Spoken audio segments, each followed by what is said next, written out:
para tu alma narraciones. Capítulo 2. El mayor de todos los deseos. Ahora que hemos sido introducidos a los orígenes de la Kabbalah, es tiempo de ver cómo ésta se relaciona con nosotros. El estudio de la Kabbalah presenta una gran variedad de términos foráneos, la mayoría de los cuales proviene del hebreo, algunos del arameo y otros de idiomas como el griego. Pero aquí están las buenas noticias. Principiantes, al igual que estudiantes en niveles intermedios, pueden arreglárselas perfectamente bien con solo unos cuantos de estos términos, ya que se tratan de estados espirituales que al experimentarlos internamente se descubren sus nombres correctos. La Kabbalah habla acerca de los deseos y cómo satisfacerlos. Esta ha investigado el alma humana y su crecimiento desde un modesto inicio como una semilla espiritual hasta su culminación, como el árbol de la vida. Una vez que comprendan lo esencial de esta sabiduría, aprenderán el resto dentro de sus propios corazones. Trampolín para el crecimiento. Empecemos donde terminamos el primer capítulo. Dijimos que las cosas podrían ser maravillosas si tan solo aprendiéramos a usar nuestro egoísmo de forma distinta para vincularnos con otros hasta formar un solo ser espiritual. Incluso aprendimos que hay un medio para llegar a esto, el método de la Kabbalah, concebida solo para este propósito. Pero si miramos a nuestro alrededor, podemos ver claramente que no estamos avanzando hacia un futuro positivo. Estamos en crisis, una de gran proporción. Aun si hasta ahora no hemos sido afectados por ella, no tenemos garantía alguna que permaneceremos ilesos para siempre. Parece que no hay área donde la crisis no haya dejado su marca, ya sea en nuestras vidas personales, o en la sociedad donde vivimos, o en la naturaleza. Las crisis por sí mismas no son necesariamente negativas. Estas simplemente indican que el presente estado de cosas ha llegado a su límite y que es tiempo de movernos hacia la siguiente fase. La democracia, la revolución industrial, la liberación femenina, la física cuántica, todas ellas han aprendido como resultado de la crisis en sus campos. De hecho, todo lo que existe hoy en día es el resultado de una crisis pasada. La crisis actual no es esencialmente diferente a las anteriores, es sin embargo mucho más intensa, afectando el mundo entero. Pero como cualquier crisis, es una oportunidad para el cambio, un trampolín para el crecimiento. Si escogiéramos correctamente, todas las vicisitudes podrían simplemente desvanecerse. Tendríamos la posibilidad, fácilmente, de proveer alimento, agua y refugio para el mundo entero. Podríamos establecer la paz mundial y hacer de este mundo un planeta próspero y dinámico. Sin embargo, para que esto suceda, debemos quererlo intensamente y optar por lo que la naturaleza quiere que escojamos: unidad, en vez de nuestro actual estado de separación. ¿Por qué entonces no queremos conectarnos verdaderamente? ¿Por qué nos estamos desalineando? Cuanto más progresamos y cuanto más conocimiento obtenemos, más desconectados parecemos estar. Hemos aprendido cómo construir naves espaciales, cómo crear robots del tamaño de moléculas, hemos descifrado todo el genoma humano. ¿Por qué entonces no hemos aprendido cómo ser felices? Mientras más aprendemos acerca de la Kabbalah, más encontraremos que ésta siempre nos conduce a la raíz de las cosas. Antes de darnos cualquier respuesta, nos dice por qué nos encontramos en el estado actual. Y una vez que conozcamos la raíz de nuestra situación, raras veces necesitaremos una guía adicional. En ese sentido, veamos lo que hemos aprendido hasta hoy y quizás descubriremos por qué todavía no hemos descubierto la clave de la felicidad.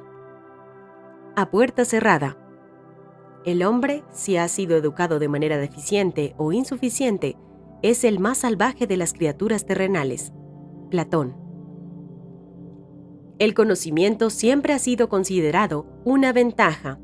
El espionaje no es una invención de los tiempos modernos, ha estado ahí desde los albores de la historia, pero ha existido porque el conocimiento siempre ha sido revelado sobre la fase de tener que saber, y el único debate ha sido sobre quiénes tienen que saber. En el pasado, los eruditos eran llamados sabios y el conocimiento que poseían eran de los secretos de la naturaleza. Los sabios escondieron su conocimiento, temiendo que pudiera caer en manos de aquellos que ellos consideraban indignos. Pero, ¿cómo determinamos quién tiene derecho a saber? ¿El hecho de contar con alguna pieza exclusiva de información me da derecho a esconderla? Naturalmente, ninguna persona estaría de acuerdo con ser considerada indigna de saber. Por lo tanto, tratamos de robar cualquier información que queremos y que no se encuentre abiertamente accesible. Pero ese no siempre fue el caso. Muchos años atrás, antes de que el egoísmo alcanzara su nivel más elevado, la gente consideraba el beneficio público antes que el beneficio propio. Las personas se sentían conectadas a la totalidad de la naturaleza y a la humanidad entera, no a sí mismos. Para ellos, esta era la manera natural de ser. Pero hoy en día nuestras consideraciones han cambiado drásticamente y creemos que tenemos derecho de saber todo y de hacer todo. Esto es lo que nuestro nivel actual de egoísmo dicta automáticamente. De hecho, incluso antes de que la humanidad alcanzara el cuarto nivel de deseo, en el que nos encontramos actualmente, los eruditos comenzaron a vender su sabiduría a cambio de bienes materiales tales como el dinero, honor y poder. Cuando las tentaciones materiales crecieron, las personas no pudieron continuar más con su modesta forma de vida, dirigiendo sus esfuerzos completamente a escudriñar la naturaleza. En cambio, estas personas catalogadas como sabias comenzaron a usar su conocimiento para obtener placeres materiales. Hoy en día, con el progreso de la tecnología y el vigor exaltado de nuestros egos, el uso incorrecto del conocimiento se ha convertido en la norma. Pero mientras más progresa la tecnología, más peligrosos nos estamos haciendo para nosotros mismos y para nuestro entorno. Cuanto más poderosos llegamos a ser, más estamos tentados a usar nuestro poder para obtener lo que deseamos. Tal como hemos dicho antes, el deseo de recibir consiste en 4 niveles de intensidad. Cuanto más poderoso llegue a ser este, mayor resulta nuestro declive social y moral. Por lo tanto, no es sorpresa que estemos en crisis. También está muy claro por qué los sabios escondieron su conocimiento en el pasado y por qué ahora su egoísmo creciente los está impulsando a revelarlo. Sin cambiarnos a nosotros mismos, el conocimiento y el progreso no serán de utilidad para nosotros, solo producirán más daño del que ya han causado. Por lo tanto, sería extremadamente ingenuo pensar que el avance científico cumpla su promesa de buena vida. Si queremos un futuro más próspero, solo tenemos que cambiarnos a nosotros mismos. La evolución de los deseos. La declaración que la naturaleza humana es egoísta difícilmente generará titulares. Debido a que somos egoístas por naturaleza, tendemos a utilizar de forma inadecuada lo que sabemos. Esta necesidad no significa que usemos el conocimiento para cometer un crimen. Puede expresarse en pequeñas cosas aparentemente insignificantes como exigir ser promovidos en el trabajo aún sin merecerlo o quitarle su amada a nuestro mejor amigo. La verdadera novedad acerca del egoísmo no es que la naturaleza humana sea egoísta, sino el hecho que yo soy egoísta. La primera vez que confrontamos nuestro propio egoísmo es una experiencia aleccionadora que nos deja totalmente perplejos. Hay una razón de peso por la que nuestro deseo de recibir constantemente evoluciona, la cual abordaremos más adelante. Pero por ahora, enfoquémonos en el papel que juega esta evolución en la manera en la que adquirimos conocimiento. Cuando aparece un nuevo deseo, este crea nuevas necesidades, y cuando buscamos las formas de satisfacerlas, desarrollamos y mejoramos nuestras mentes.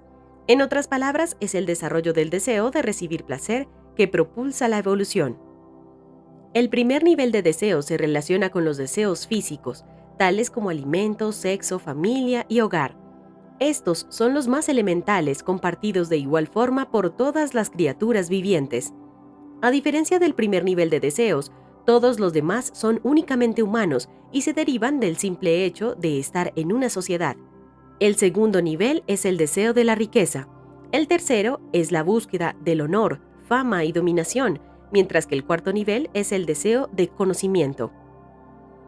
Un vistazo a la historia de la humanidad, desde la perspectiva de la evolución de los deseos, nos muestra cómo estos crecientes anhelos generaron cada concepto, descubrimiento e invención que existe hoy en día. Cada innovación ha sido efectivamente una herramienta que nos ha ayudado a satisfacer las crecientes necesidades y demandas generadas por nuestros deseos. La felicidad o infelicidad y el placer o sufrimiento dependen de cuánto satisfacemos nuestras necesidades, pero la satisfacción requiere de esfuerzo. En realidad, tanto somos empujados por el placer que, de acuerdo al cabalista Yehuda Ashlag, uno no puede llevar a cabo ni siquiera el mínimo movimiento sin motivación, sin que de alguna manera se beneficie a sí mismo. Es más, cuando por ejemplo uno mueve la mano de la silla hacia la mesa, es porque uno piensa que al poner la mano en la mesa se recibirá mayor placer. Si uno no pensara eso, dejaría la mano en la silla para el resto de su vida. En el capítulo anterior, dijimos que el egoísmo es un callejón sin salida. Dicho de otra manera, la intensidad del placer depende de la intensidad del deseo. Cuando la saciedad aumenta, el deseo disminuye proporcionalmente. Por lo tanto, cuando el deseo desaparece, también el placer se desvanece. De esto resulta que para disfrutar algo debemos no solo desearlo, sino seguir anhelándolo. De lo contrario, el placer se esfumará. De hecho, el placer no radica en el objeto deseado, sino en quien desea el placer. Por ejemplo, si me encanta el atún, no significa que el atún tenga algún placer intrínseco, sino que existe en mí un placer revestido en la forma del atún. En otras palabras, el placer no existe en el objeto en cuestión, sino que es generado por el deseo de disfrutar de él. ¿Por qué entonces gozamos del sabor del atún? Porque tenemos un deseo de ello. En ese sentido, el atún no podría disfrutar su propia carne porque no la desea. Un deseo específico de recibir placer de un objeto en particular se llama cli, vasija, herramienta, y la recepción del placer dentro del cli se llama or, luz. El concepto de cli y or es sin lugar a dudas el concepto más importante en la sabiduría de la Kabbalah. Cuando la persona pueda construir un cli, una vasija para el creador, recibirá su luz. Manejando los deseos. Ahora que sabemos que los deseos generan progreso, veamos cómo los hemos manejado a través de la historia. En mayor medida, hemos tenido dos maneras de manipular los deseos. 1. Convirtiendo todo en hábitos, domesticando los deseos o llevándolos a la rutina diaria. Y 2. Disminuyéndolos y suprimiéndolos. La mayoría de las religiones usa la primera opción, etiquetando cada acto con una recompensa. Para motivarnos a hacer lo que es considerado como bueno, nuestros guías y quienes están a nuestro alrededor nos recompensan con una retroalimentación positiva cuando hacemos algo correcto. A medida que crecemos, las recompensas gradualmente cesan, pero nuestras acciones ya han sido etiquetadas en nuestras mentes como merecedoras de premios. Una vez acostumbrados a algo, esto se convierte para nosotros en una segunda naturaleza, y cuando actuamos de acuerdo a nuestra naturaleza, siempre nos sentimos cómodos con nosotros mismos. La segunda manera de manejar nuestros deseos, disminuyéndolos, es utilizada principalmente por las enseñanzas orientales. Este enfoque sigue una regla simple: mejor no desear que desear y no tener. Por muchos años parecería como si nos las arregláramos con estos dos métodos. Pese a no tener lo que deseábamos, debido a la regla que cuando tienes lo que quieres, no lo quieres más, la búsqueda en sí era gratificante. Cuando un nuevo deseo aparecía, pensábamos que este seguramente nos causaría satisfacción. Estábamos esperanzados mientras seguíamos soñando, y cuando hay esperanza, hay vida, aun sin que, de hecho, esos sueños se concreten. Pero nuestros deseos crecieron. Se han hecho cada vez más difíciles de satisfacer con sueños no cumplidos, con un cli vacío, desprovisto del llenado que pretendía tener. Y por lo tanto, las dos maneras, domesticar los deseos y disminuirlos, enfrentan en la actualidad un enorme desafío. Cuando no podemos disminuir los deseos, no tenemos otra opción que buscar satisfacerlos. En ese estado, ya sea que abandonamos las formas pasadas o de alguna manera las combinamos con una nueva forma de búsqueda. Aparece un nuevo deseo. Hemos dicho que hay 4 grados de deseo de recibir. 1. Deseos físicos de alimento, reproducción y familia. 2. De riqueza. 3. De poder y respeto, algunas veces separados en 2 grupos distintos. Y 4. El deseo de conocimiento. Los 4 grados están divididos en 2 grupos. Deseos animales, el primer grado, son compartidos por todas las criaturas vivientes, y los deseos humanos, los grados 2, 3 y 4, que son exclusivamente humanos. El último grupo es el que nos ha traído al punto donde nos encontramos en la actualidad. Pero hoy en día hay un nuevo deseo. El 5º grado de la evolución del deseo es recibir. Como hemos dicho en el capítulo anterior, en el libro El Zohar está escrito que al final del siglo XX un nuevo deseo aparecería. Este nuevo deseo no es simplemente otro más, es la culminación de todos los niveles de deseos anteriores. No es únicamente el más poderoso de ellos, sino que contiene elementos excepcionales que lo diferencian de todos los demás. Cuando los cabalistas hablan acerca del corazón, no se refieren al corazón físico, sino a los deseos de los primeros 4 niveles. Pero el 5º nivel del deseo es esencialmente diferente. Este busca satisfacción solo proveniente de la espiritualidad, no de nada físico. Este deseo constituye además la raíz del crecimiento espiritual que estamos destinados a experimentar. Por esta razón los cabalistas lo llaman el punto en el corazón.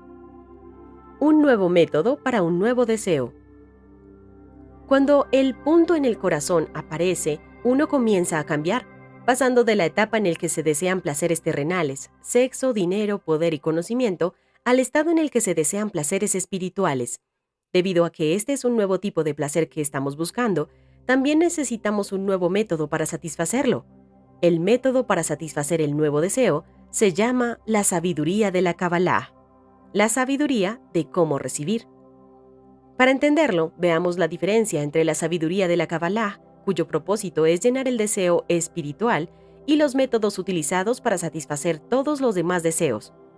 Con nuestros deseos comunes, usualmente podemos definir lo que queremos muy fácilmente. Si quiero comer, busco alimento. Si quiero respeto, actúo de una manera que creo hará que la gente me respete. Pero debido a que yo no sé exactamente lo que es la espiritualidad, ¿cómo puedo saber qué hacer para alcanzarla? Puesto que al principio no nos percatamos del hecho que lo que realmente queremos es descubrir al Creador, tampoco nos damos cuenta que lo que necesitamos es un nuevo método para buscarlo a Él. Este deseo es tan abismalmente diferente de cualquier cosa que hayamos sentido previamente que nos deja perplejos. Esta es la razón por la cual el método para descubrirlo y satisfacerlo es llamado la sabiduría de lo oculto. Mientras todo lo que queríamos era alimento, estatus social y por encima de todo conocimiento, no necesitábamos la sabiduría de lo oculto. Nosotros no la requeríamos, por lo que permaneció escondida. Pero su ocultamiento no significa que estuvo abandonada. Por el contrario, durante 5000 años, los cabalistas han estado puliéndola y refinándola para el tiempo en el que las personas la necesitaran. Han estado escribiendo libros de manera cada vez más simple para que la Kabbalah sea comprensible y accesible.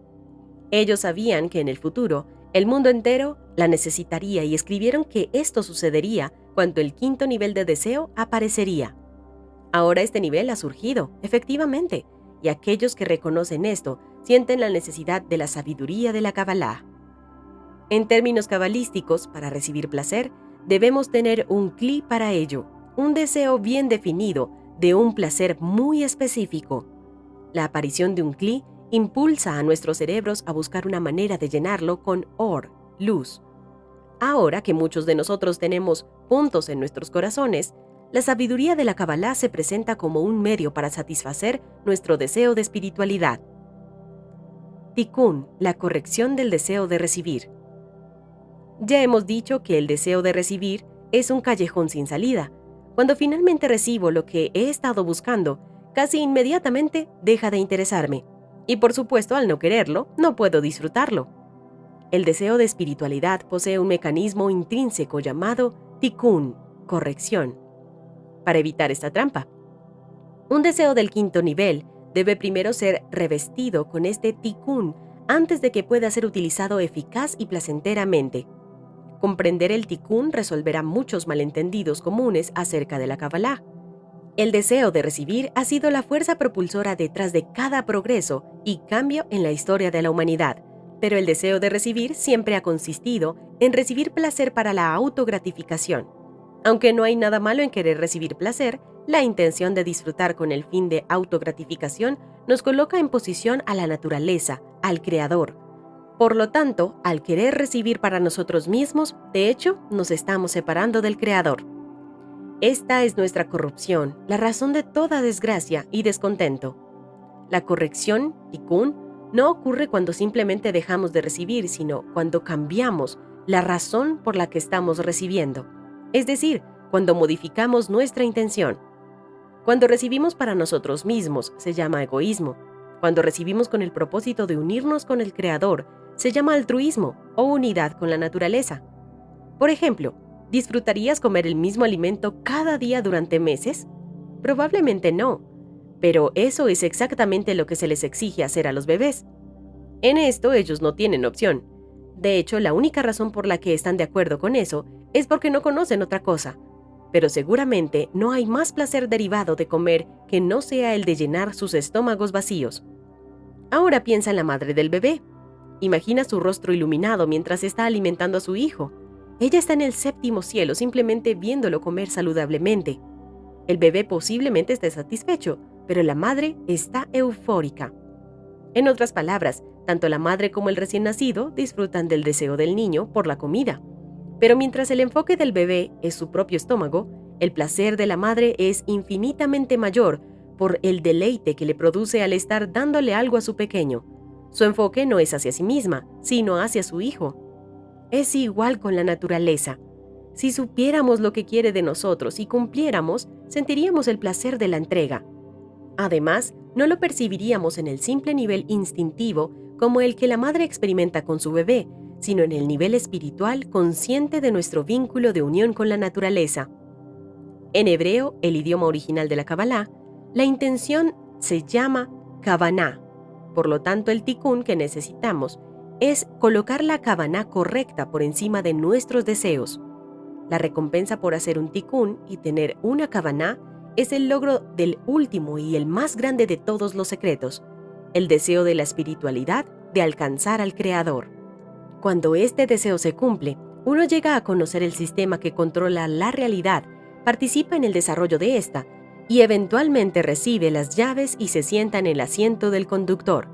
Tal persona no experimentará más la vida y la muerte de la manera en que nosotros lo hacemos, sino que su existencia fluirá alegremente y sin esfuerzo a través de la eternidad en una corriente infinita de éxtasis y plenitud, en unión total con el Creador. En dos palabras, hay 5 niveles de nuestros deseos, divididos en 3 grupos. El primero es el de los deseos animales, alimento, reproducción y hogar. El segundo es el de los deseos humanos, dinero, honor, reconocimiento. Y el tercer grupo es el deseo espiritual, el punto en el corazón. Mientras solo los primeros 2 grupos permanecían activos, optábamos por domar nuestros deseos a través de la rutina y suprimirlos. Al surgir el punto en el corazón, las 2 primeras maneras ya no surtieron efecto y tuvimos que empezar a buscar otro camino. Es entonces cuando resurgió la sabiduría de la Kabbalah, después de haber estado oculta por miles de años, esperando el tiempo en el que se necesitara. La sabiduría de la Kabbalah es el medio para alcanzar nuestro tikún, corrección. Al usar este método podemos cambiar nuestra kavaná, intención, de querer autogratificación, definida como egoísmo, a desear gratificar a la totalidad de la naturaleza, el Creador, definido como altruismo. La crisis global que estamos experimentando hoy en día es realmente una crisis de deseos. Cuando usemos la sabiduría de la Kabbalah para satisfacer el deseo más grande de todos, el deseo de la espiritualidad, todos los problemas se resolverán automáticamente, porque su raíz radica en la insatisfacción espiritual que más y más personas están experimentando en nuestra época. Escucha el capítulo número 3 de este libro en el video que dejo a continuación. Recuerda suscribirte, darle like, compartir y comentar para seguir recibiendo más contenido gratuito. Estás escuchando Para tu Alma Narraciones,